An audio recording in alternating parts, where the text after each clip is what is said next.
Copyright disclaimer. Under Section 107 of the Copyright Act 1976, allowance is made for fair use for purposes such as criticism, comment, news, reporting, teaching, scholarship, and research. Fair use is a use permitted by copyright statute that might otherwise be infringing. Non-profit educational or personal use tips the balance in favor of fair use. Viewer discretion is advised. To you, we begin tonight with hundreds of struggling Arkansas farmers pleading for emergency federal funding amid a farm economy crisis. Channel 7's Andrew Mobley attended a meeting between farmers and federal officials earlier today in Brookland in northeast Arkansas and has more tonight. Andrew. Almost everything that could go wrong for Arkansas farmers did go wrong this year. And it's so bad that many are facing bankruptcy or even the closure of farms that have been passed down for generations.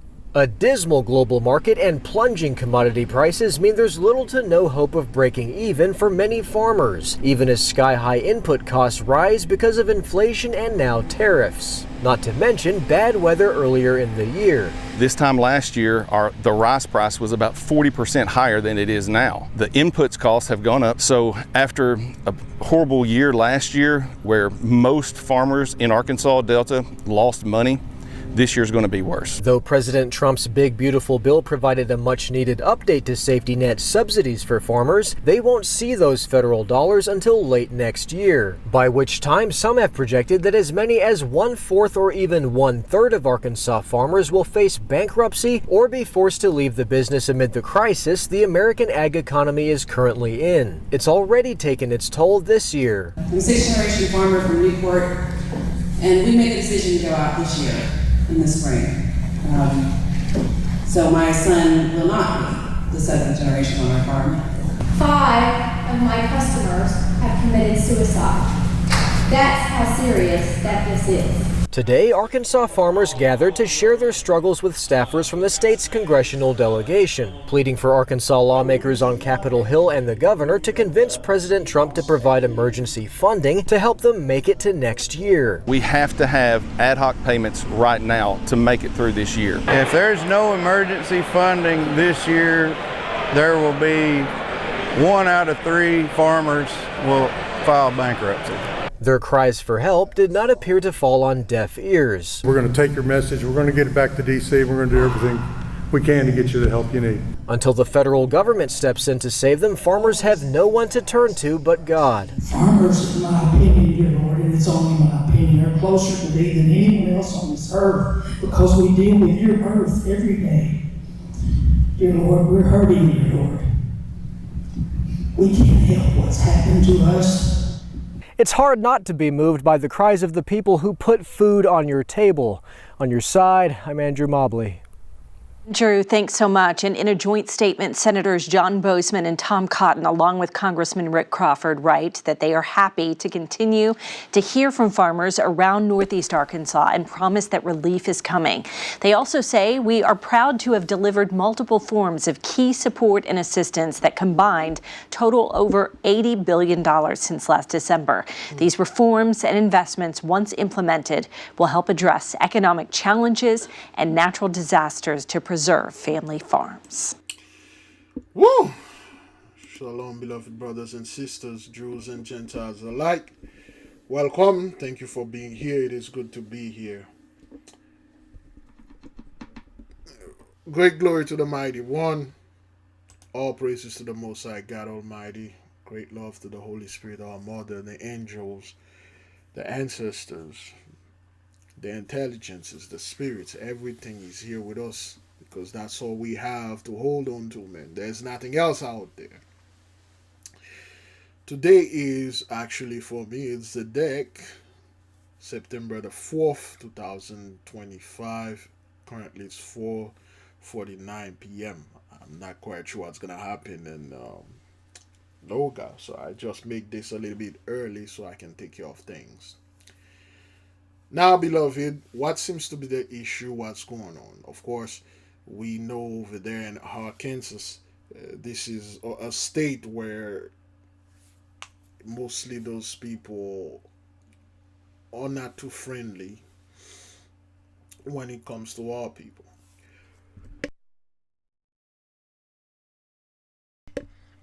Arkansas is a great state when it comes to agriculture. They plant a lot of wheat, grain, of course. It's a state that can feed the world. And the reason they were able to do that, it is because indeed they were under the blessing. Now, quite a few things been happening lately.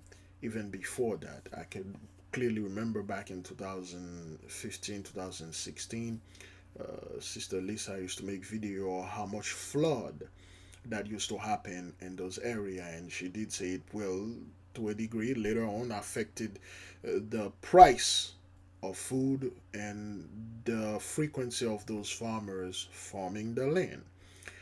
And it is between what they are calling climate change, which is not,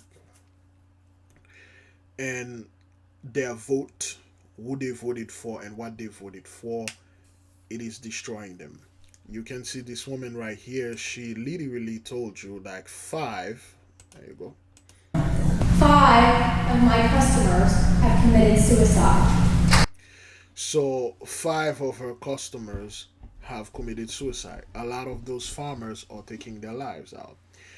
There was a period in India a couple of years ago. I'm not quite sure. Let me see if I can pull that with our friendly AI here. Hopefully she won't lie to us. Right, let's see what we can get here.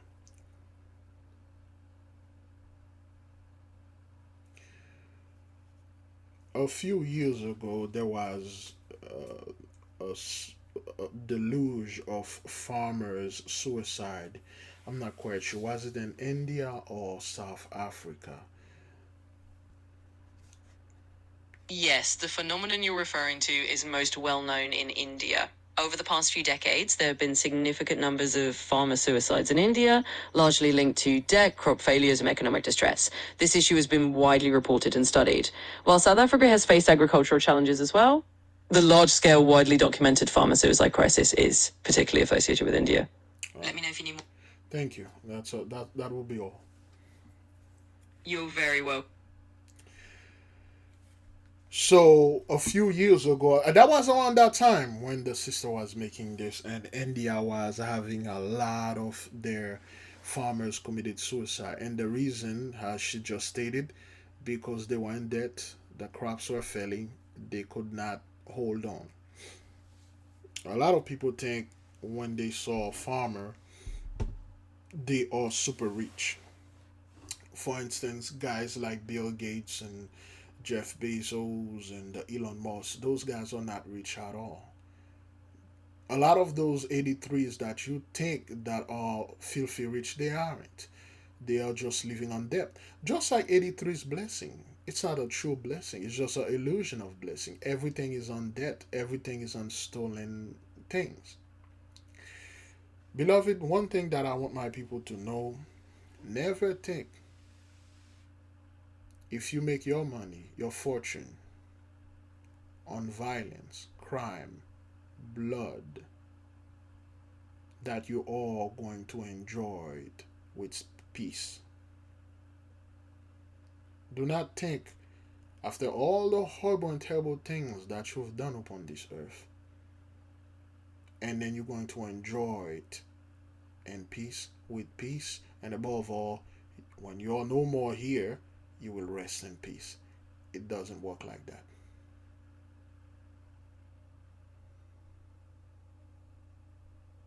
The land is being cleansed by the blood thereof that shedded it. Those 5 people, the pentagram, Michael and the Miss, most likely they had shed blood. They had shed our people's blood. When you look at all those farmers, 99.99% of them in the room right here. Let me see if I can, something right here. You know what? Let's let the video play. Is that thing recording? Because last time I was having a lot of issues. It is recording. Let's see what's going on here. Let's let the video play. Oops. That's how serious that this is. There we go. So now we have this. I can't zoom in there, but most of those people, look at this dude right here. I mean, when you look at those folks, you look at their facial expression, you look at the posture, you look how they are dejected. I mean, look at this dude right here. His hand on his neck, this guy's hand on his face, and most of their heads are down. And this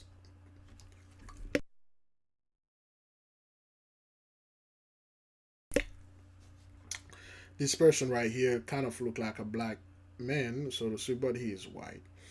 Okay, you're looking at all those farmers. I'm assuming this is a black man over there, but all those farmers, 99.99% of them are so-called white farmers, 83. Then again, a few years ago, the black farmers went to the white ones to buy seed so they can put on their farm and do stuff. But they sold them fake seed. They sold them the wrong seed. That was something that was done out of hostility, out of hatred.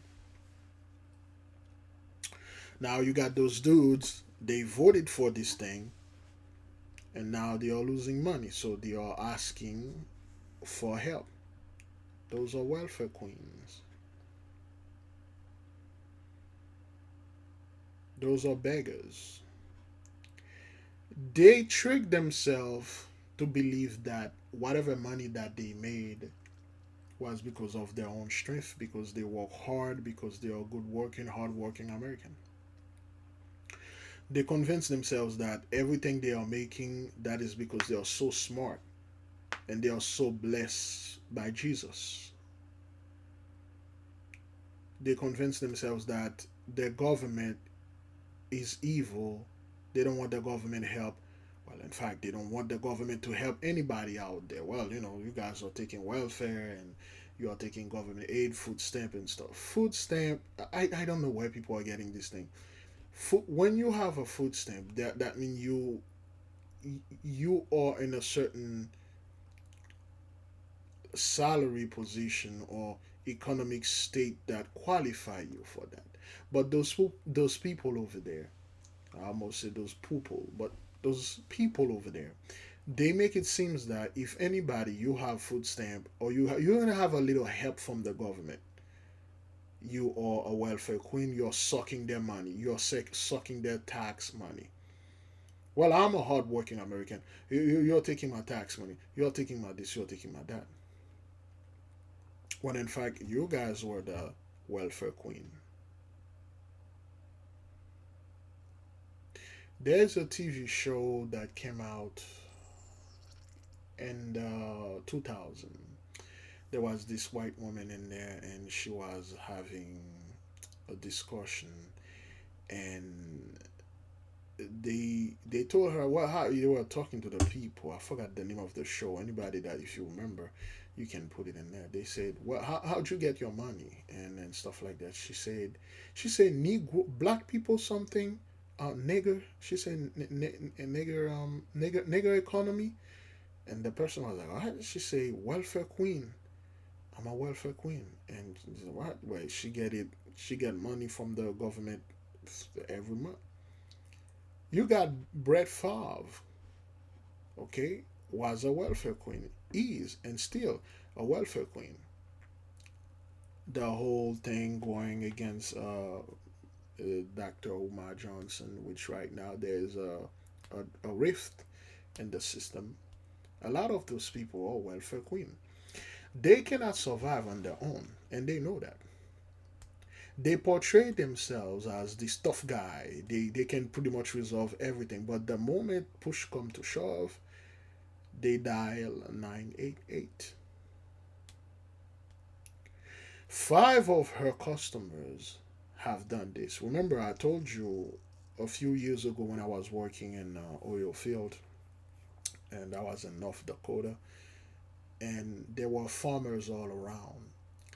And when they were there, there was a couple of them that we used to see and used to say hello to.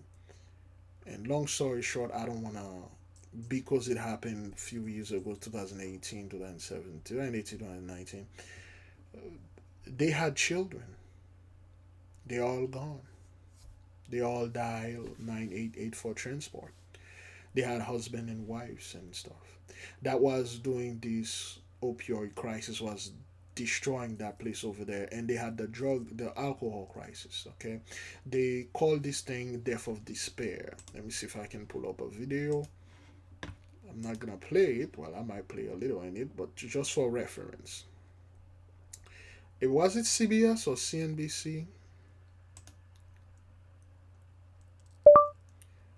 Death of Despair, BBC.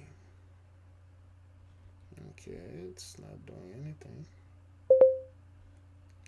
Okay, what?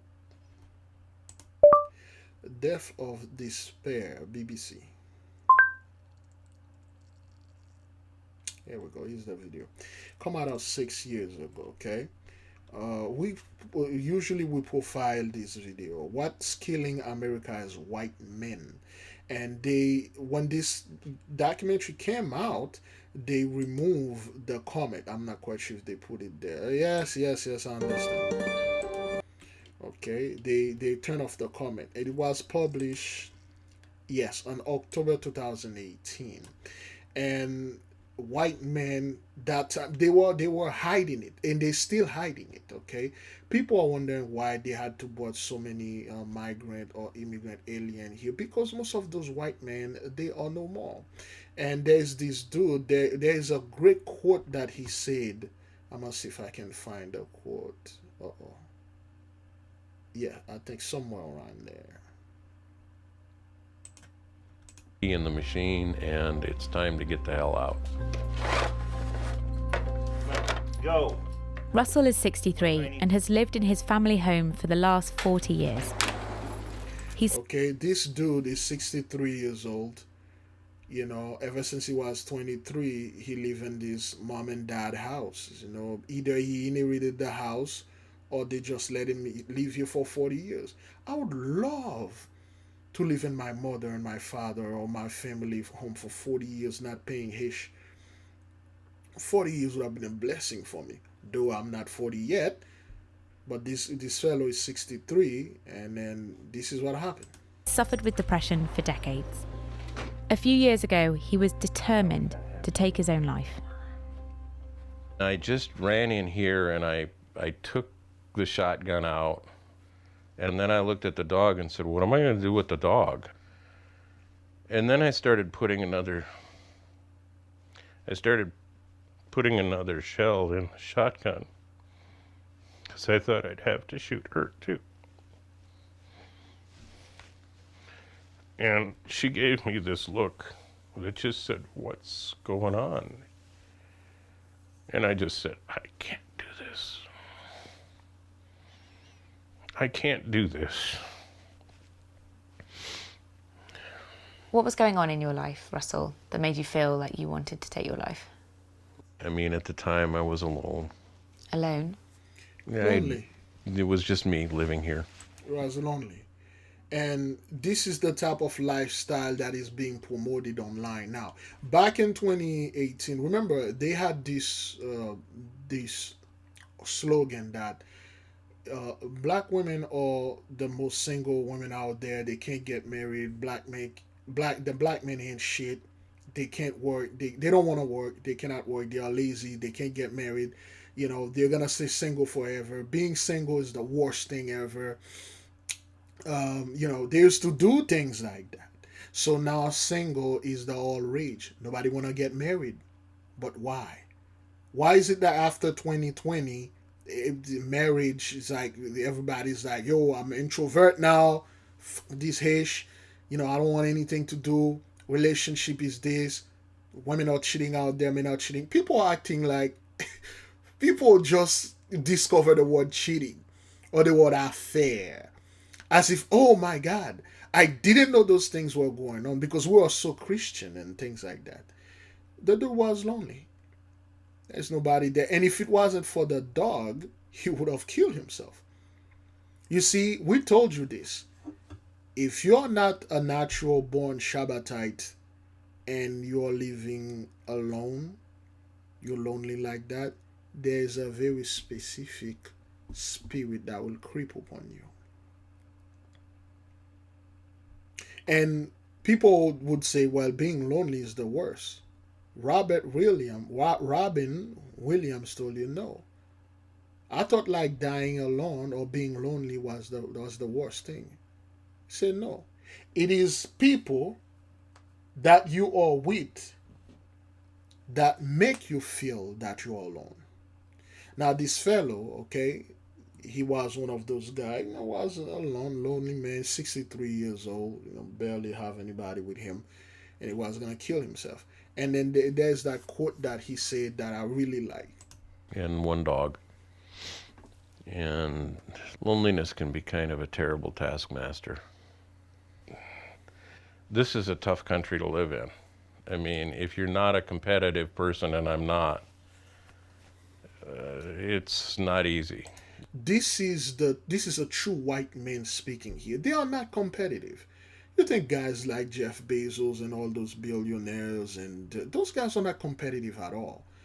They got so many cushions. You think a guy like Elon Musk is competitive? You think if you put Elon in any business versus anyone, other white men that are more somewhat ambitious than him, you think those guys can compete? None of guys, they are not competitive. Not in that manner. They see competition as something that is below them. Why should I compete with you? I'm superior, I'm above you. I don't need to compete with you. That's why in any sport and anything you put them in anywhere, they can't compete. Even in financial, music, the basketball, sport, hockey, golf, wherever you put those dudes, academic, they cannot compete. And this will tell you straight up, he's not a competitive person. He has no desire. Competing for what? And America is a tough country to live in, man. And remember, those people always, when they want a position that they weren't supposed to compete, they can't compete. They didn't have the need to. And they will look upon our people. They will look down upon them and say, well, pull yourself by the bootstrap. When they are the one that stole your boot, they stole the bootstraps, they stole the strap, or they get away with it, and then now they are telling you, do this, well, get a better job, go to college and study. But when they didn't have to, they were receiving all those benefits, the welfare queen and all those stuff. They didn't have to. Now all those things are being cut. Their own brethren make this economy, make this life so expensive. So now they are feeling what was already been here. This isn't just, it's just reality hating those people. This isn't just something that, oh, food is expensive. Life is not fair in America. It was always not fair for a group of people. Remember, our beloved life, the way this economy, this system is designed is very hostile against them. And then it is just now, people like him and others are sharing this. Okay, it's a tough place to live in. The Americans like a winner. They don't like people who aren't winners. All our lives we're given this. Okay, this is the quote that I love about that when this dude said. This is a tough country to live in. I mean, if you're not a competitive person, and I'm not, it's not easy. The Americans like a winner. They don't like people who aren't winners. All our lives we're given this false notion of American superiority, that we're supposed to be superhuman. You know, I'm Superman, I'm Clark Kent. I'll rip off my shirt and I'm going to have a cape and an S plastered on my chest and I'm going to save the free world. And of course we aren't going to. Most of us are just people like me. I think that I forgot this guy's name, and this is the greatest thing a white man could probably ever say. Americans like a winner. They don't like people who aren't winners. Okay, America, white folks, they love winner. Like a guy like Elon Musk or Trump, one of the biggest losers on earth. Though he got multiple bankruptcy, multiple things he effed up, but people see him as a winner. Then they love him. Okay, he cannot say he lose on anything. The election, like last time, he cannot say he lose it. He have to keep seeing he's a winner. When things are effing up, those farmers are effing up, he cannot say he gotta say that I make life better for you. Remember, that's what 83 did. When they come upon our land in 1492 down there in Haiti, when they destroy everything, they destroy all civilization that they advanced civilization that they encounter. What did they say? We are civilizing. We are civilizing these people. We are modernizing your ass. We are bringing you civilization. We are bringing you culture. When they are the one that forbid you for looking at culture, at your own culture, destroy your culture, steal your culture, okay, forbid pretty much everything, force their religion upon you, okay, and then those people are looked as upon winners, okay, but they don't like people that are losing, okay, they don't like people. There are some people, beloved, by nature they are not competitive. That doesn't mean they are a loser. They simply don't want to get involved with things that, yo, I gotta compete with this to get the best job. I gotta compete with that to get the best wife, the best husband, the best car, the best house, the best, and it's always a competition. Everything you have to compete. You have to suck. You have to toss salad and suck ass to get this. You gotta compete in pretty much anything. You're like, yo, this is crazy, man. And this dude say this. All our lives we're given this false notion of American superiority, that we're supposed to be superhuman. You know, I'm Superman. I'm Clark Kent. I'll rip off my shirt and I'm going to have a cape and an S plastered on my chest and I'm going to save the free world. And of course that's how all of them are raised. Anywhere there is a problem, which they did, those people are raised as the arsonist playing the firefighter chief. They are the one go around and set the fire, and then they know what they did, and then come back and then come as, oh, we are the fire chief, and then we're going to do this, and then we're going to do that, and then I'm going to do this, I'm going to save everything. So that's what they did, okay? We aren't going to. Most of us are just people like me. I think that a lot of people in Montana they reach that same level of panic because they don't make enough money. There's a level of terror among people as they work longer and they fall farther and farther and farther behind. And that's what it is. That's what it is. When people watch, I love the quote again. Most of us are just people like me. I think that a lot of false notion of American superiority. A winner. They don't like people who aren't winners. And he doesn't say loser. He say aren't winner. You have to always winning. I'm winning right now. I'm winning. But you lost the game. I'm winning. I don't care what you say. I won. I won. Okay, you lost. Again, I won. I'm a winner. And this is the delusion. It's just when reality hit them and they realize, I'm a loser. I lost. Remember, the term loser, they apply to a group of people. Those people are losers. They are, low life. They don't want to do anything.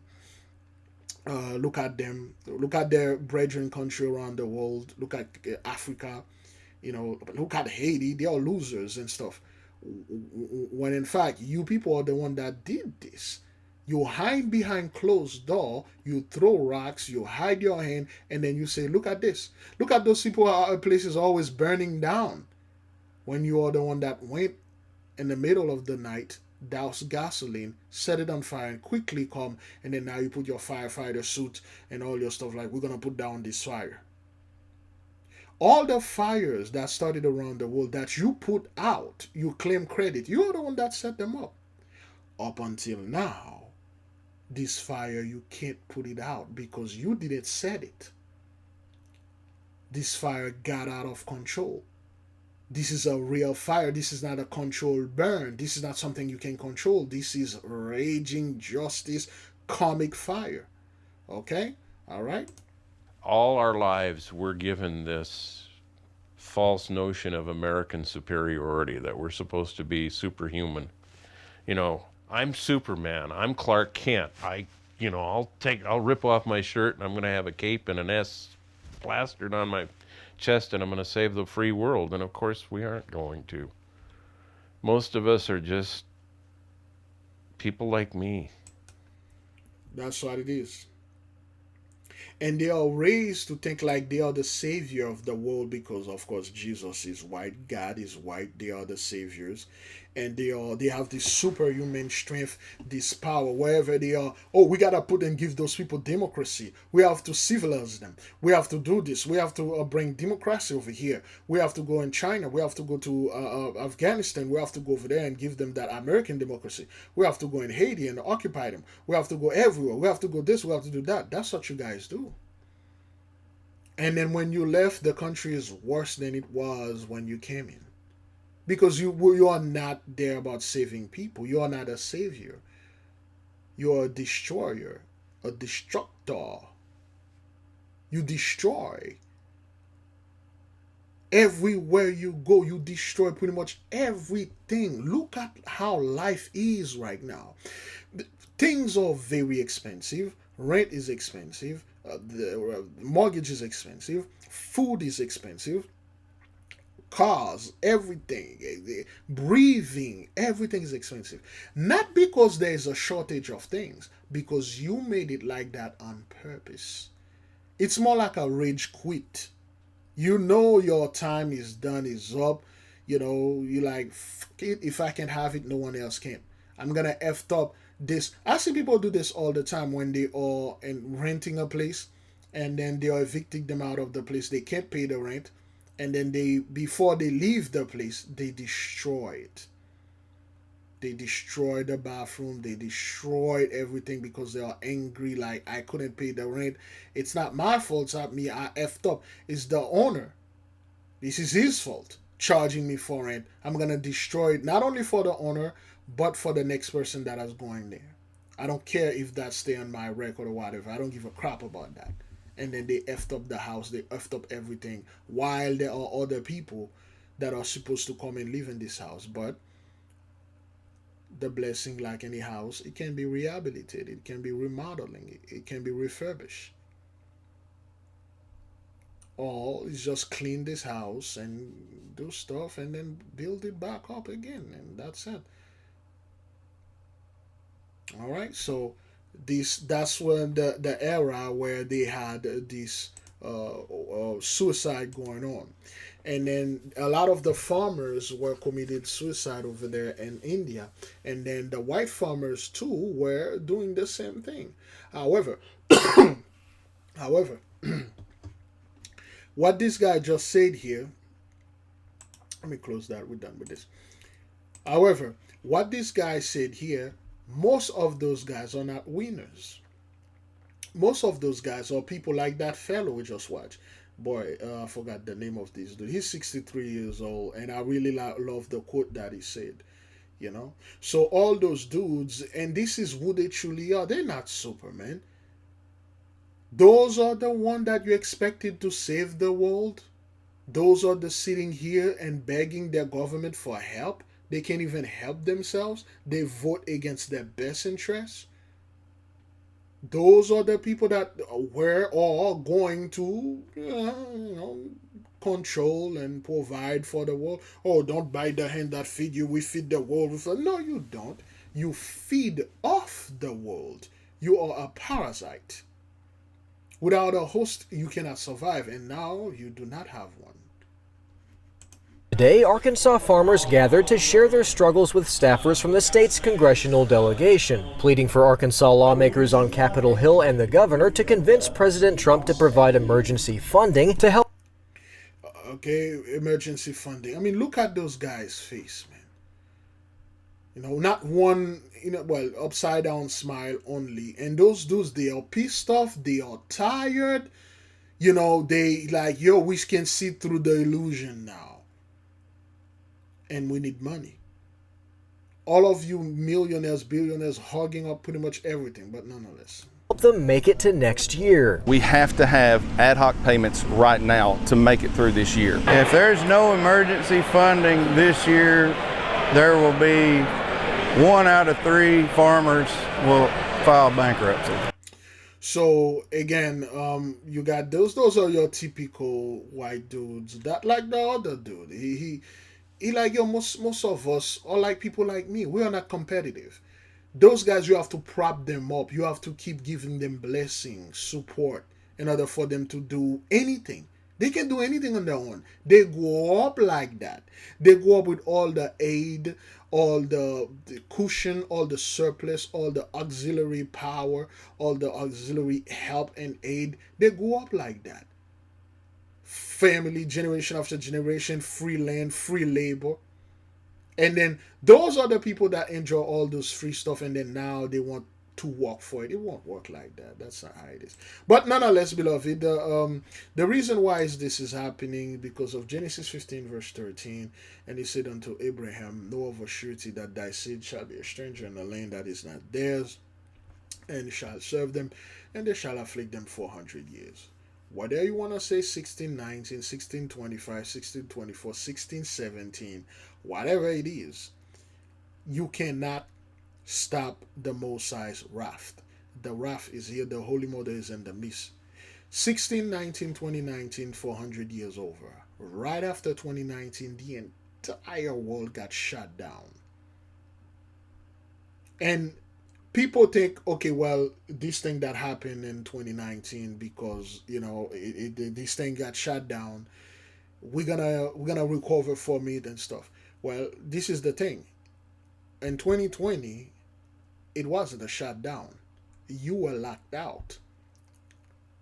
They changed the key to the door. You can't get back in. You were evicted. You see, you people suffer this delusion whenever something happened to you. Now you're on the street, you're homeless. You're not homeless. You're winning. You're houseless. You just don't have a place to sleep yet. You got a car. I'm going to sleep in my car. Winter take you in this car and you realize that something different. Now, beloved, we are in Genesis 15, 14. And also that nation who they shall serve will I judge. And the Holy One is judging the nation through the 10 plagues of the partners of Abraham. And what you just saw here with the farmers is just famine of the world. The farmers, they feed. Okay, so now let's move on to the land. Well, let's move on to number 2. But before we move to number 2, we would like to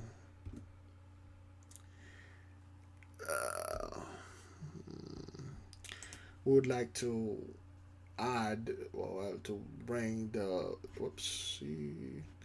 AK Family Handbook. Okay, you need to get the AK Handbook. Do the best that you can to study on your own. Who is your guardian angel?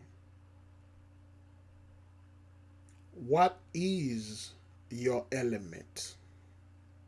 What is your day? Today, you watching this is Friday. You were born on Friday? And if you were born on Friday, well, what are you? What are other traits that you have? Which planet influence you? Which planet belong to you? Well, you were born on a Monday. Hell, you were born on a Sunday. What is it? What do you have? What are the characteristics? What do you know about yourself? What house you belong to? What perfume you're supposed to wear? What cologne you're supposed to wear? What is your number? What is your magical square? What is your magic table? If you don't know those things, look, this next step, this magical step, the world was and always is and always will be magic, energy. See, you already learn about the Bible and stuff like that, things like that. Now it's time for you to move forward. Now it's time for you to move further. To further and deepen your study. And this is a stepping stone. This is not the full thing. This is just something that you run a spiritual background check on you. And then you will go further and practice. And then you're going to go to other step, and well, to a degree, try to catch up.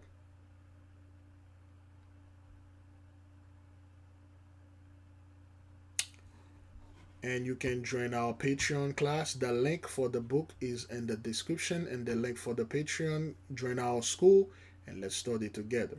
All right, let's keep on moving. Okay, there you go. Through more California communities, torching history along the way. Dozens of fires in Tuolumne County burn down homes and decimate an 1800s gold rush town.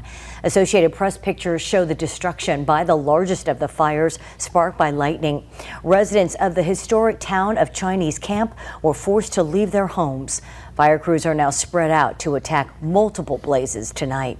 Thank you for joining us for Action News Live at 6. Good evening. I'm Margot Kim. And I'm Warren Armstrong. More than 10,000 lightning strikes were reported throughout the state during the last 24 hours, triggering new fires, damage, and evacuations.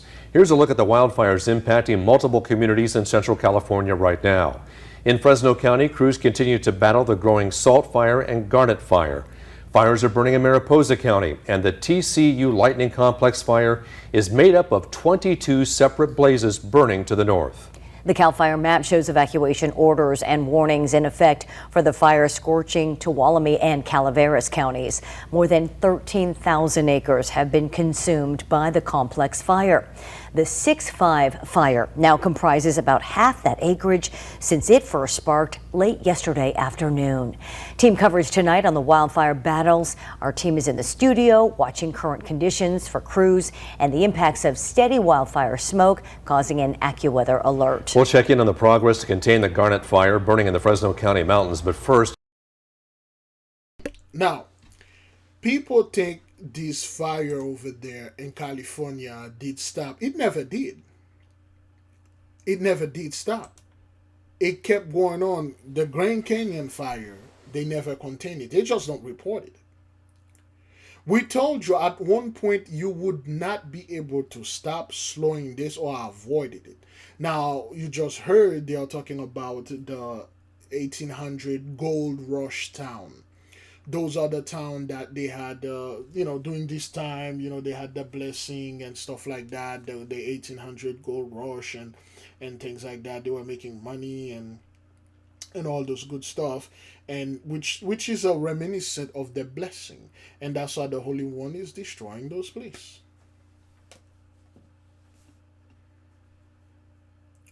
Gold is a form, is a representation of wealth, is a form of blessing.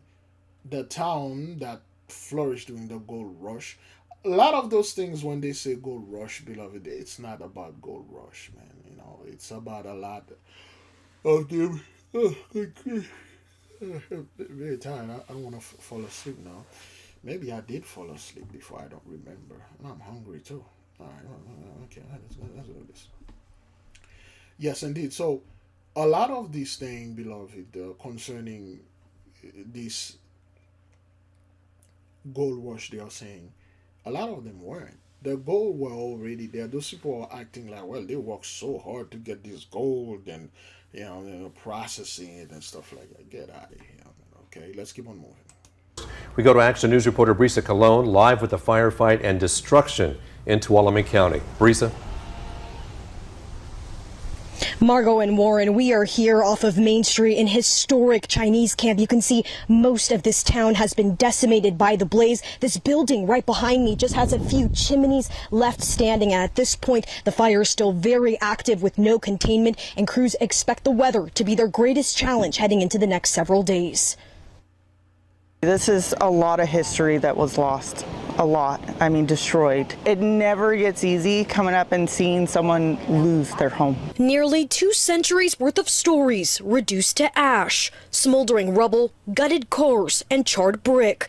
A great cloud of smoke looms over Chinese Camp, a historic gold rush town settled in the 1850s by Chinese miners. Again, sometime this is not what that is. What those people do whenever something our people did, or they discover, or they made something great, they erase it, they put Chinese upon it, they put Japanese or something, Asian or Latino or whatever, they just put it over there. And then they're like, oh, they built this great city and stuff. When in fact it wasn't them. It was a black town that was already there. People were flourishing, doing their gold rush thing and doing stuff. They come over there, they swagger, jack everything, kill everybody, and take everything up. You know? After about 10 minutes of soaking down my fence, the fire had traveled all the way down from the mountain about 3 miles in 10 minutes and blew across the road at about 40 miles an hour. Randall Hoffman, among the lucky ones, able to save his home. Armageddon. Yeah, it's not. Armageddon. Again, those people, you do know that they never rebound. They never bounce back. They never recover from this. And you could never recover from that. Look, if you, well, in that case, in this fellow case, if your forefathers bought this house in the 50s, pass it down to you in the 80s or in the 70s, and you lost it in the 2000 right now, and you like 65, let's say this dude, he look about like he's in his 60s. But you're going to rebuild that? Well, I have insurance. Is it gonna be the same? All those stuff that you had, well, of course, this dude didn't. He saved his house. All those things that you had in there, you're going to bring it back? Do you know the mental scar you're going to carry of your own house burned down? Do you know that? You'll never recover from this. You can't recover from that, and you are not going to bounce back from it. This is unbounceable. Very good. Yeah, devastation. Utter. I think we lost 95% of the town. Fire erupted in. So now this man, this fellow, sit there, they'll stand there. He told you straight up. They lost 95% of this town. Oops, excuse me. 95% of the town. And people gonna sit there like, okay, well, this is at the Mosai and stuff like that. Whenever I stop things like this, I'm seeing things here. For instance, there are plenty faces in there. I'm not gonna go into that, but the most striking one is this tree right here. If you look at this tree on the left, okay, this look like a lips, all right. Okay, eye right there, eye, and an apple. Look like a black woman with a long neck right here. So this is the thick lips. Eye, some like an alien being, like a glasses or whatever. Shade, sunglasses, things like that. And like this, or it looked like one of those 1970s. It looked like not Jimi Hendrix, but I forgot the cat. How did I forget this dude? Enter the Dragon. The Dragon around Oakland Park. Sure. Enter the Dragon, Bruce Lee, and there you go. What's this cat name? How am I? Forget this dude name. You know what? Let me do this.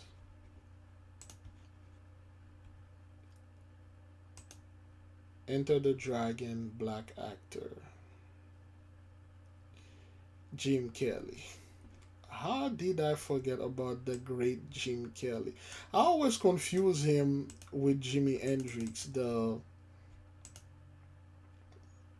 Okay. I don't know why you people give me white Jim Kelly when I'm asking for this Jim Kelly. But anyway, so, oh man, I can't zoom in there. But if you could look at this Jim Kelly right here, this kick-ass Jim Kelly, one of the greatest black martial art ever existed.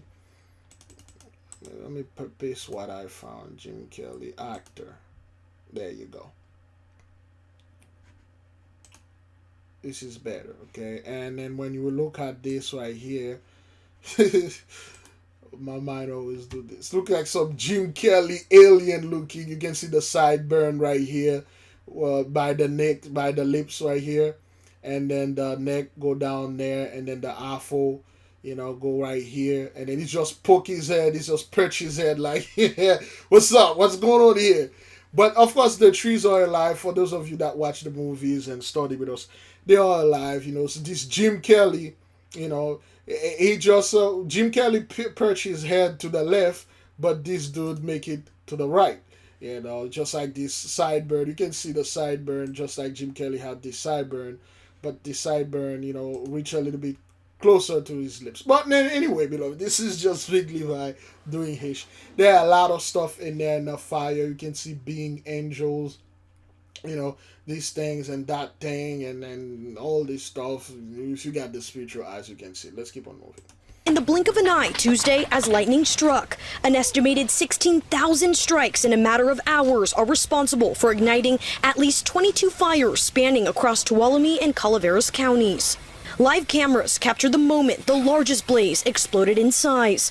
David Acuna with CAL FIRE says the nature of the lightning event is rare for the state. Again, this is the problem I'm having with those people. Okay, well, this is a rare occurrence. This is a rare once in a while things. Okay, well, this should have tell you people something.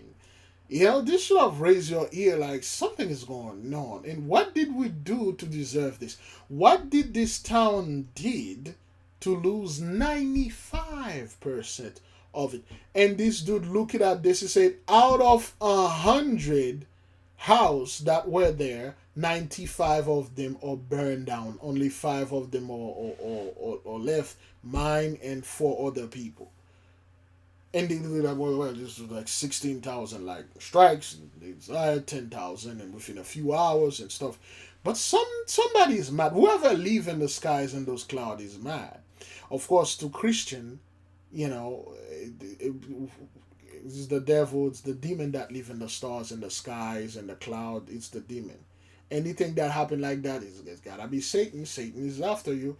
Anything that happened like that, well, that's the elite. They use DEW, direct energy weapon, to burn down 95% of this town that gold rush and things like that, because the people over there, they didn't want to. They're gonna build smart city. It's just like, you people do. What is a smart city exactly? Well, it's a city that you can get pretty much anything that you want walking on foot, 5-10 minutes away. You mean like in Brooklyn, like the Bronx or Manhattan or any cities anywhere in Japan, in Tokyo, yes, anywhere in Port-au-Prince, Haiti, where you can get things 5-10 minutes. Well, they are putting smart meters so they can control your brain. Come on, man. I was actually driving through that lightning storm, so about 3 in the morning, that lightning was coming through, and it just moved right up the valley, literally hitting the western mountains from the valley as well as the eastern mountains, which is why we had fires in Coalinga as well as fires all the way up here. CAL FIRE crews are attacking the flames from the ground and from the sky. Heavy water tankers made rounds to Don Pedro Lake to refill water for drops. Hundreds now forced to evacuate. We do have a shelter here in Sonora, another up in Angels Camp. We had Angels Camp with the Red Cross behind him. And this happening in whatever, that sun, whatever. You can't make this up, man. This is something that you can just fake. Or they are using this fire to distracted you. Distracted me? From what? Well, the economy. Yeah, if care about that. Well, they are using your distraction from this list. What list? Oh, well, when I was 14 years old, and then they said if I go to this older man and I give him a massage and I can receive $300, and I went over there and I went this. Distract me from what now?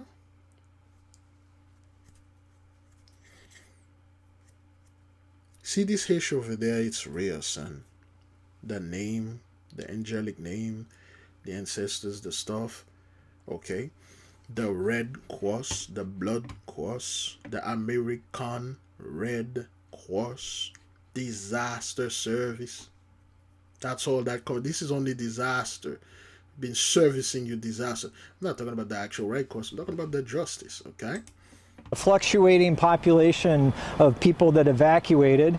The fire's impact far-reaching. Doug Fletch from Merced owns a cabin in the nearby area and, like many, is closely monitoring the fire's path. For Merced, Modesto, Turlock, Oakdale, that region, Highway 108, Sonora, Jamestown, Tuolumne, that is a recreational spot. I mean, Don Pedro Lake, Lake McClure, that's where everyone goes. Hot and dry. Okay, 27 and stuff like that. When he said recreational park or place or stuff like that, recreational or things like that, it's to play, to enjoy leisure and dainties, relax and party, picnic, pick a nigga in your hish, all those things are being burned down. All those things are being burned down, So again, when you watch this is indeed the blessing is being done. Okay, all right, and all those stuff, there are plenty face in there, and I'm seeing this face right there. You guys probably not seeing it. Well, probably you are seeing it. All right, you see this eye right there, eye right here, one eye there and one there, and then the nose, flat nose right here, look like an African fellow with a huge thick lips right here, and then the elongated head right here. It looked like a frog kind of dude. I don't know, but it seems like this is the upper lips with somewhat of light mustache, and thick lips right here, and then the head, very elongated head right there. Look like these entities and things are burning.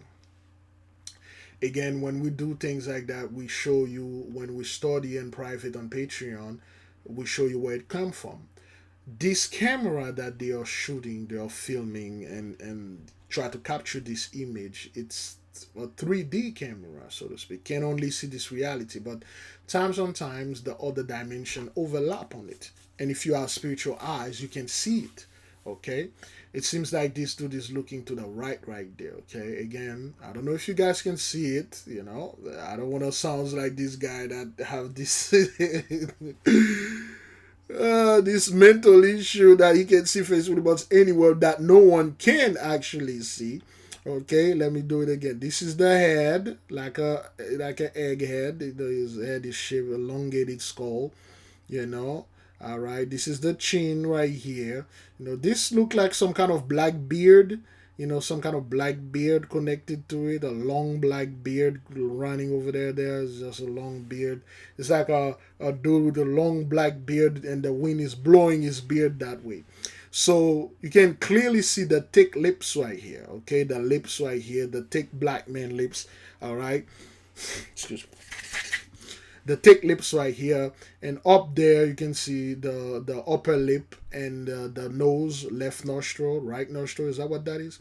And then left eye right here, right eye right here is looking to the right, and then this head, elongated head right there.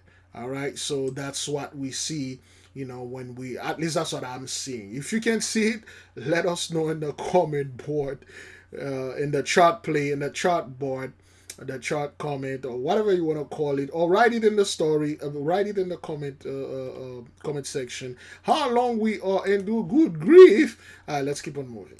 Dry conditions made for the dangerously fast spread. As crews look towards the coming days, they expect their toughest challenges to be newly sparked fires, steep terrain, and ongoing strong wind gusts. At this point, it is too soon to tell just how many structures have been damaged by this fire. CAL FIRE says they already have their assessment teams out. They're hoping to get estimates to the public as quickly as possible. And then, well, when they give the estimate, okay, what you guys going to do? People are going to go back and finish up their dinner, going back to work, and claim nothing's going on. Nobody will reflect upon that. Nobody will go ahead and watch this man or watch this house. Where's the gentleman that was talking about this thing right here? Did we pass him? Oh, excuse me, beloved. I think there we go. People want to, I'm falling asleep. Did I fall asleep while explaining this? I don't know. I lost my glasses. I thought I misplaced this thing, but I lost it. And I can't really see this. I got another eye appointment to get another glasses all the way in October. So I don't what the hell is going on? But no one would sit and say, what if I was this guy? Though his house is safe, but what if I was the unfortunate fellow? What if I was the version of him that was quite unlucky? What would have I done if I lost my whole home with everything, my pets, money, safe and whatever? Now, what would I have done? Like, how would I have reacted? Like, what is this? People won't think about this. Like, damn, this must have been tough for the people over there. Now, one thing that I want to always remind the people is the 95% of those people that lose or lost these things that were in the house. Don't you think some of them were preppers?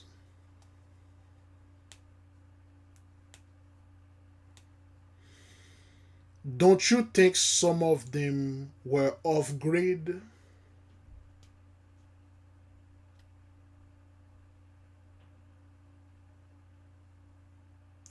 Don't you think some of them were survivalists?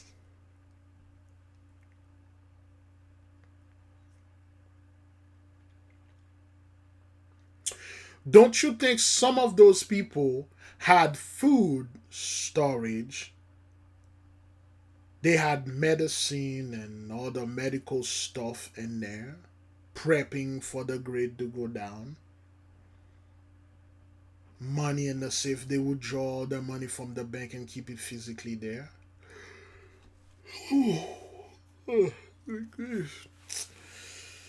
Oh man, I don't want to end this video early, but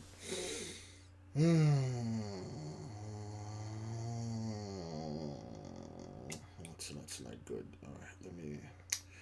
What I was talking about? I was talking about something. Yep. Don't you think those people had stuff they had in there? Food, guns, ammunition, and very important stuff. Last year, when we had the Palisade fire, and during the Palisade fire, all those millionaires, billionaires, or wherever those wealthy folks are, they're home.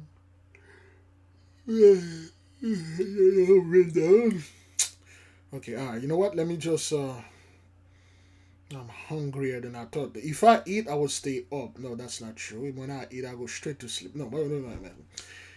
This is what I'm gonna do. I'm gonna splash a little water in my face. What time is it now? Trying to do this thing a day earlier, but okay, well, anyway. Those people, when their house burned over there, there was a video where the firefighter saved a father clock. And we told those people the time is up. There's nothing you can do about it. This thing is going to be happening, and it's targeted very specific place. And come to find out, this was part of the place. Let's keep on moving to the next part of this fire.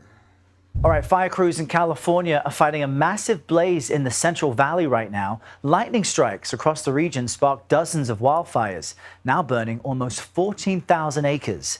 CBS News correspondent Jonathan Biglevi is in a small town called Chinese Camp in Northern California. Jonathan, good morning. Help us understand what the situation there looks and feels like right now. Yeah, Errol, we're here in what is left of historic downtown. You're looking at a landmark building behind me. It has been gutted. We arrived here yesterday to survey the damage. This is a community of about 100 people. And from what we've seen, most of this community has been destroyed. Easily dozens of homes, entire neighborhoods were leveled. This all started with a lightning strike on Tuesday after a powerful storm system blew in from Monday in. And people, they don't see this as a form of judgment. Well, this is Mother Nature. This is climate change. This is the elite. This is the... But it isn't. This is karmic debt. Who were the original inhabitants that were upon that land they call Camp Chinese? What did you folks do to them? Tuesday. At its peak, we're talking lightning strikes every few seconds, upwards of 16,000 bolts in just under 24 hours. As you can imagine, it's at fire crews scrambling, people here evacuating. More than 600 firefighters are here on the scene, responding on the ground and in the air. Overnight, they did make significant progress in containment, 15% contained this morning. This is the bull. Making progress in containing what? This thing's already burned down the goddamn town. 95% of the town is gone. Oh, we got 15%. Oh, the fire is contained. Yay! Well, it's contained because there's nothing else there to burn. It contains when there's nothing left for it to consume. Or the fire is contained. Yeah, right after my house, my neighborhood is burned to the ground. Tell me. Crazy, but anyway. Officials are telling us there was at least one injury. A bulldozer operator flipped over while responding to one of the front lines. Errol? Shows just how dangerous those efforts can be. And Jonathan, with about 600 firefighters, what's the biggest challenge the crews are facing? I know the topography is quite vast and widespread, although not densely populated.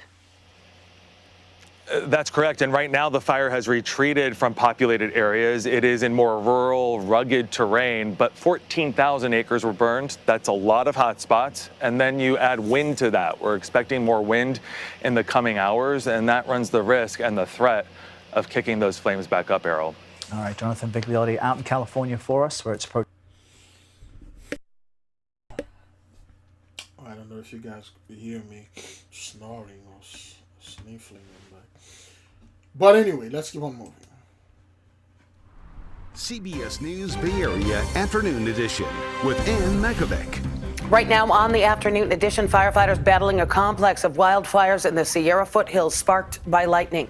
Now communities are left in ashes. Thanks for joining us this Wednesday. We showed you that lightning and the start of the fires yesterday, and since then they have multiplied in size.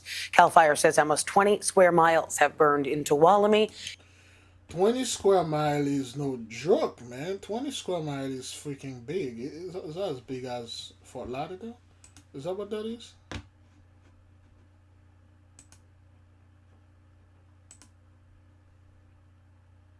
How big is Fort-Lauderdale? According to Wikipedia, according to the United States Census Bureau, the city has a total area of 38.6 square miles to 99.9 square kilometers. 34.7 square miles to 90.0. Here is some information about Baltimore. Baltimore is a major city in Maryland with a long history as an 20 square mile. City in the U.S. that is at least 20 square mile.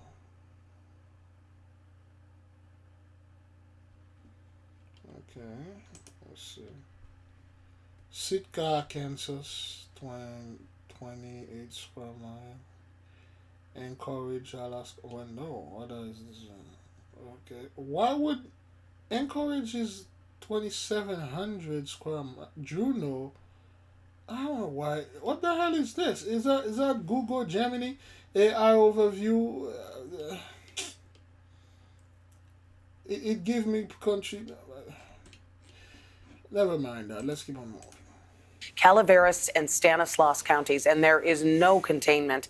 One big challenge for firefighters is the steep and rugged terrain. An all-out assault on the ground and in the air as firefighters battle thousands of acres up in flames in the Sierra foothills, sparked by dry lightning storms with little to no rain. The largest fire is burning 6,400 acres, consuming the historic gold rush town of Chinese Camp, 2 hours southeast of Sacramento. Went home, checked on everything, and I got the word that I needed to use. I had to grab some things, and I stayed. Evacuations were ordered there yesterday, and this is in northern California. Talking about Sacramento here, or the Sacrament. Yeah, but yeah, all right, then good. and in 2 neighboring counties as that fire spread. But lifelong resident Selina Moyle stayed behind. Her home is one of the few that still stands. Quiet little place, huh? It'll be pretty quiet now. There's really nothing left. Nothing at all. 9. Again, when you look at those people talking, and when they told you there's nothing left, there's nothing left. It just, they can't lie to this. Okay, well, there's nothing left in there. For instance, when this thing happened in Asheville last September, I believe September the 27th, coming up, we'll give it a year, many people were claiming it was a hoax or they over-exaggerated the damage. It's not that serious. You know, they hide it because it was bigger than Katrina.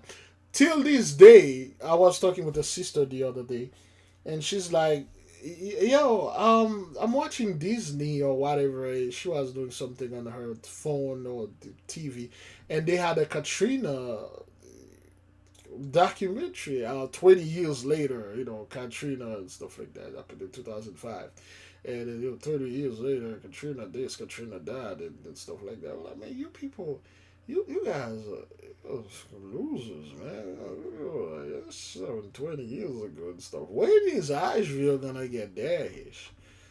All the footage and stuff like that, you know, and Asheville, where the young woman, we had made an issue trouble about her, where she came in and said, the people are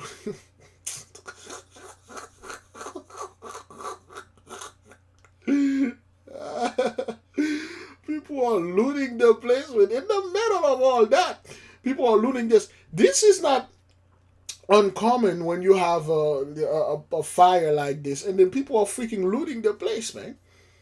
You know, the moment that they heard the word looter, they associated, you know, being black people, but that was you people doing this issue. You're looting other people's ish, man. Whenever there's fire, those people always take the advantage, you know, to loot your ass. Like, yo, for real, man. But this woman just told you nothing's left. Nothing at all. 9 wildfires in Tuolumne, Calaveras, and Stanislaus counties have combined into the now dubbed TCU September Lightning Complex, burning more than 12,000 acres in total. The growing inferno fanned by strong winds gusting 50 miles an hour and 100-degree temperatures. And we are getting a closer look today at the destruction left behind after the fire swept through the town of Chinese Camp. Reporter Claudette Stefanian walks us through. Even though this fire has ripped through, you'll still have moments like this where suddenly those hot spots will begin to flare up. With that, I want to continue to take you down the roadway to continue to kind of show you the devastation. As you might have noticed, I've had to switch over to a mask because, again, the conditions out here, they're pretty difficult to bear, where it's hard to breathe and it's just really, really strong out here. Taking, again, a look, you can see that in a lot of situations, a lot of what we're seeing here has been reduced to ash. And what you can see is maybe just the frame of what used to be, specifically the situation over there. Taking a look, and of course it just continues and extends from there. As we take a look on over, you can see just damage. Everything's just been burned down from here. Here at home, we saw a few more lightning strikes overnight. This is time-lapse video from our camera on Mount Diablo. Let's Mount Diablo. El Diablo. Pablo El Diablo. It was one of my favorite songs. Wyclef Jean, Pablo El Diablo. That was the interlude, right? Pablo Diablo? Right? Let me see this. Your Honor, I would like to call my first witness to the stand, all the way from East LA, Your Honor, Pablo Diablo. Hey, mira, mami, Guantanamera. Hey, I love it. It's for everyone, man. Yeah, you know, it reminds me of the summertime. The bongos is playing all night in the bar. Hey, and you hear your music. You could be on the 8th floor, but the bongos, they reach up there, man. We used to keep the whole neighborhood up. Guantanamera. Thank you, Pablo, for nothing. Jesus Christ, what a moron. Guantanamera, one of my favorite songs. Wyclef Jean Guantanamera.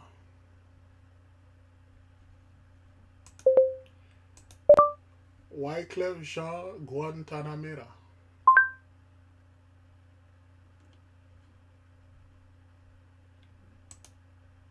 Hola, soy Celia Cruz y estoy aquí con Wyclef. Did Selia Cruz die? She died in 2012 or she's still alive? Selia Cruz.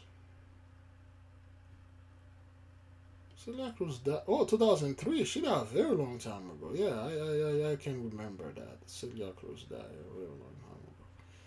Okay,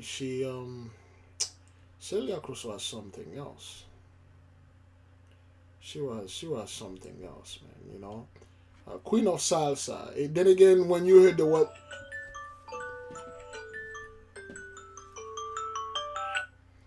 That's already 6 for me. Celia Cruz, the Queen of Salsa. When you heard the word salsa, you thought like salsa is something white Cuban or Cuban in general.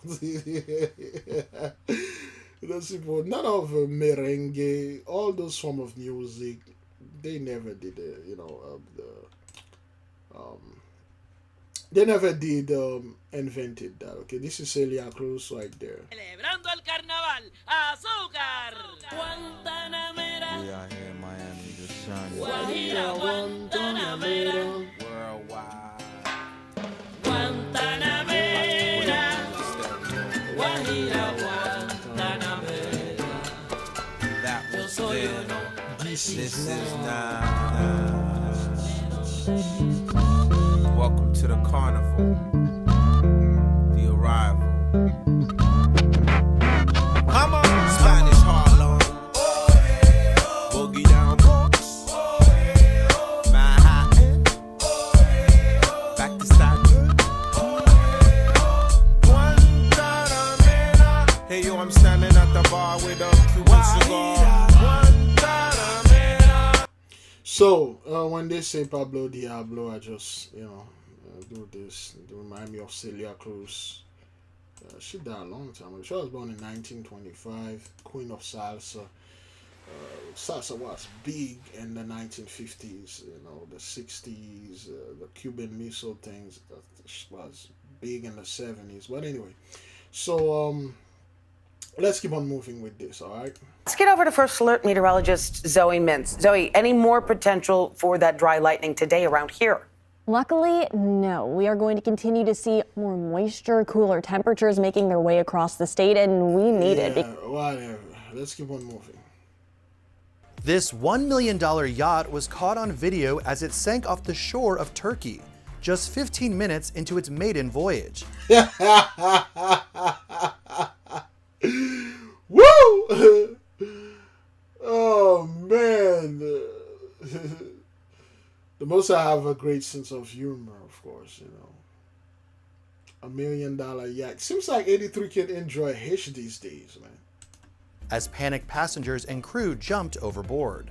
Dramatic amateur video shows the vessel, the Dolce Vento, ease into the water off the coast of Zonguldak in northern Turkey's Eregli district on September 2nd, before lurching to one side and slowly sinking into the depths.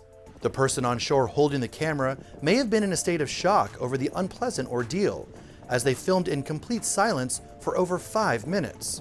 It was the first time the approximately 85-foot boat, worth about $940,000, was launched after being delivered to its owner from Istanbul. The owner, captain, and 2 crew members frantically jumped overboard and swam to shore without injury, and the Coast Guard and port teams responded to set up a security perimeter around the sinking ship. Officials at the shipyard said the cause of the sinking was under investigation, and that technical inspections of the yacht would be conducted to determine what happened.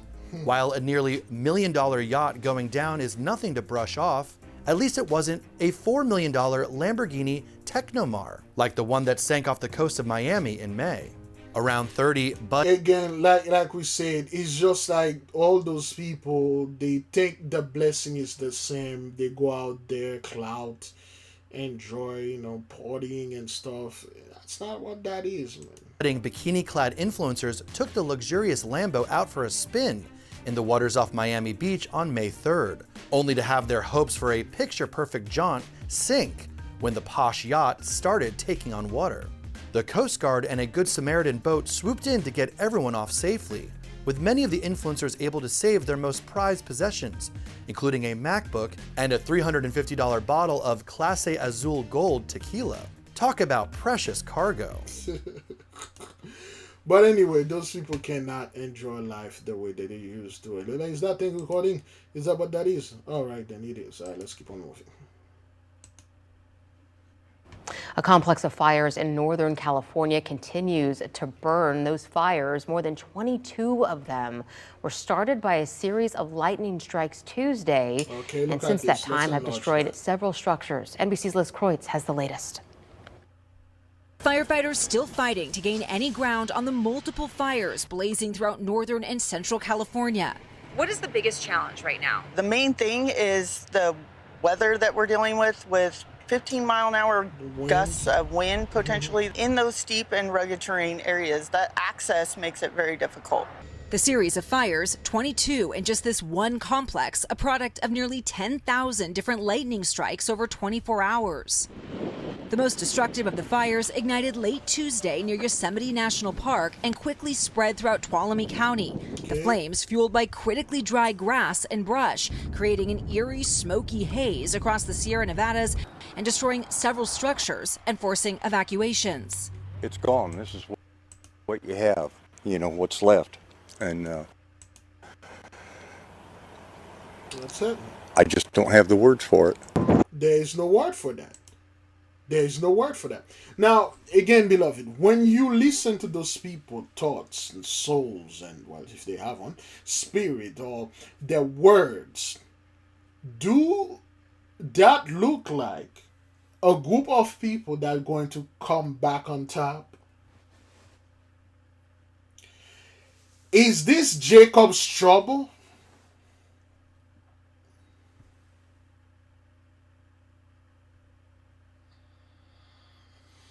Is this a prelude to Jacob's trouble?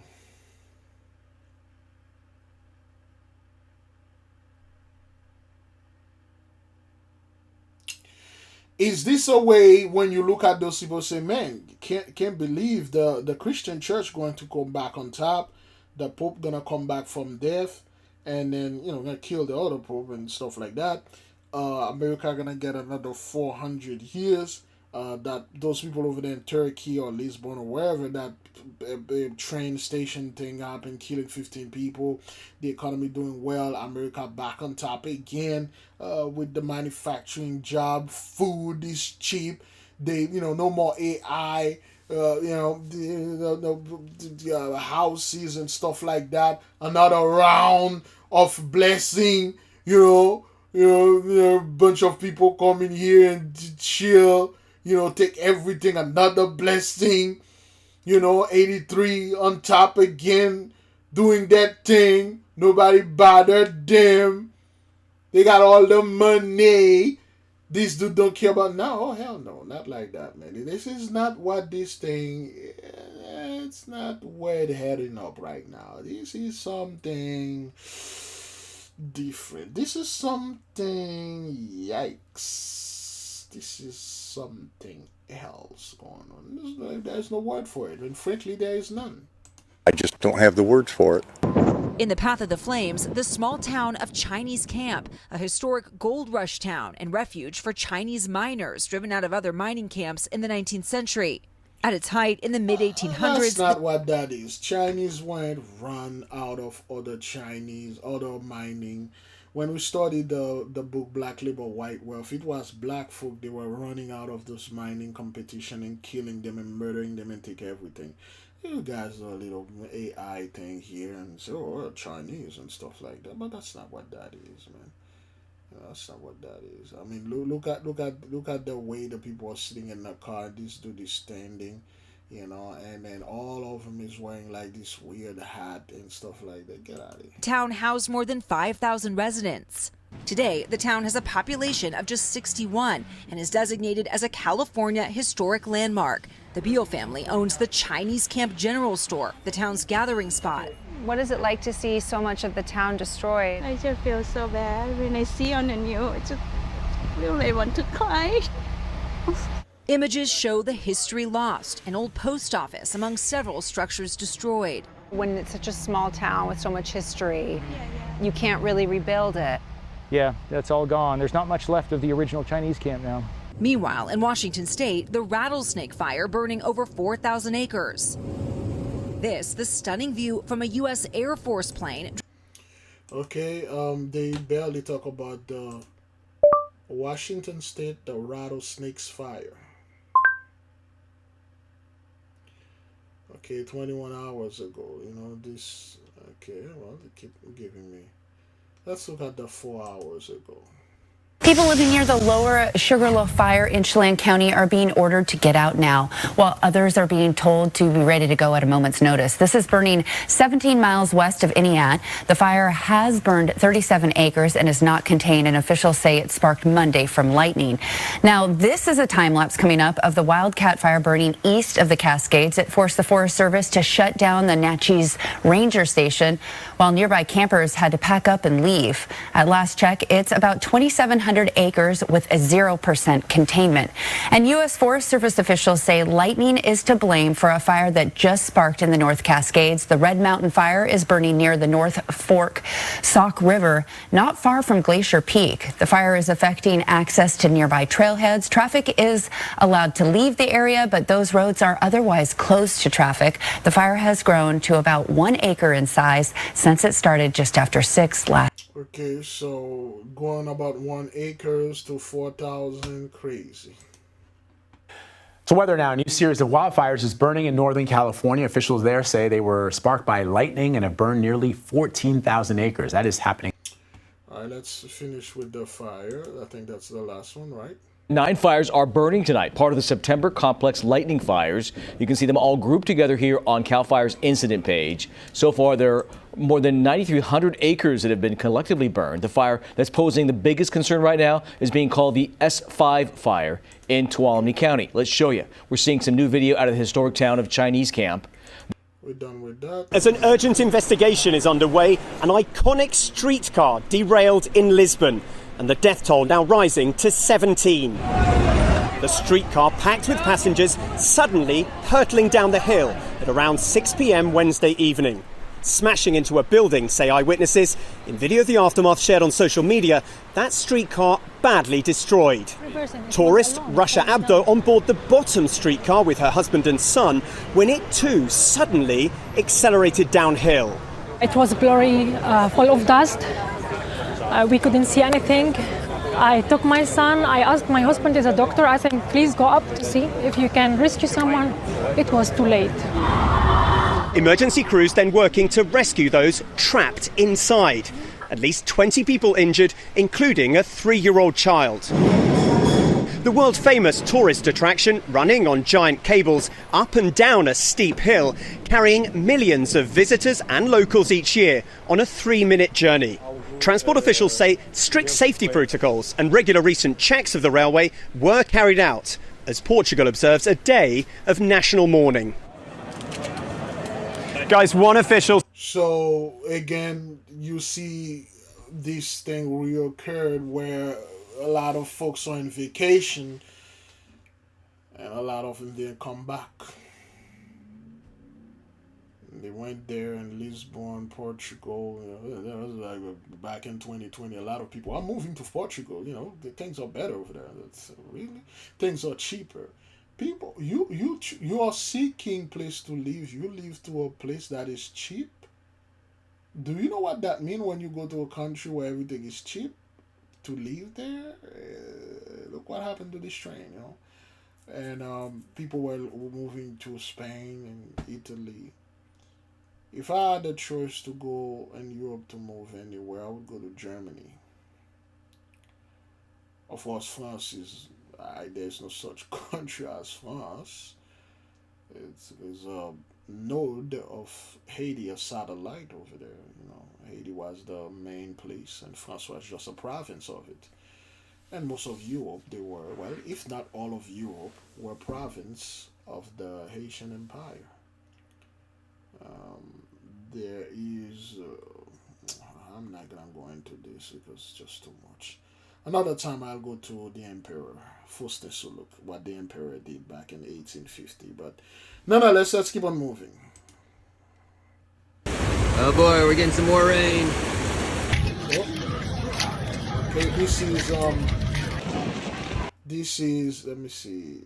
This is the Burning Man thing. You know, those people never learn. Is that? Oh, hang on, let me see. Oh yeah, that was 2025. Okay, that was last year or this year? Yeah, this year. This is what happened in Burning Man. Okay, like, why would you go to something like that? This year's edition of the Burning Man Festival is officially doomed. First, on opening weekend, a massive sandstorm destroyed hundreds of tents, tore apart shade structures. And they find a dude die, you know, in the orgy dome. I was watching a video for a guy, you know, he's like, yo, you want to know, that was in the, you know, the website. Yeah, yo, you want to know what's going on into the orgy dome? He went in there, he said, this is an orgy, like, more sausages in this thing, man, you know. Where are the tacos? Where are the cookies? One woman is like, whoa, the dude over there. It isn't no orgy, but this is something else, right? You know. The destruction. And severely damaged multiple art installations. The dust had barely settled when the next disaster struck upon the festival. Not one, but multiple heavy rainstorms, turning the playa into a miserable pool of mud. Uh-oh, this is not good.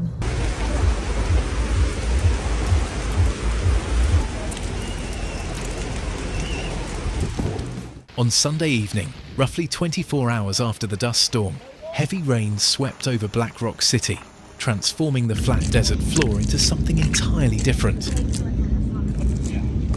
Unlike most places, this Nevada desert has no natural drainage systems. It's a completely flat surface covered with alkaline dust. Out there, water doesn't drain, nor does it soak in. It mixes with the fine dust and forms a thick, clay-like mud. Within hours, the playa turned into a 7-mile wide bowl of sludge that clung to everything: shoes, tires, bikes, tents.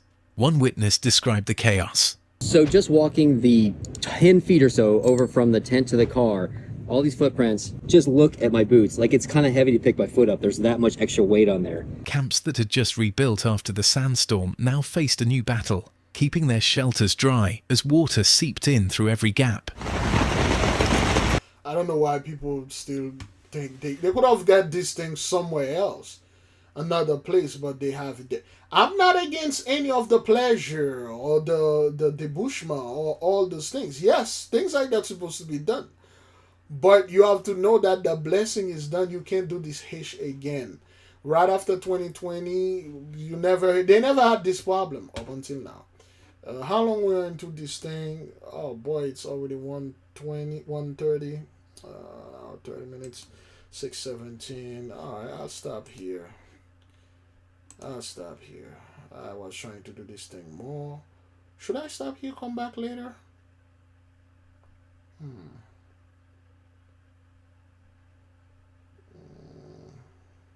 I'll stop here. I'll pick up the rest.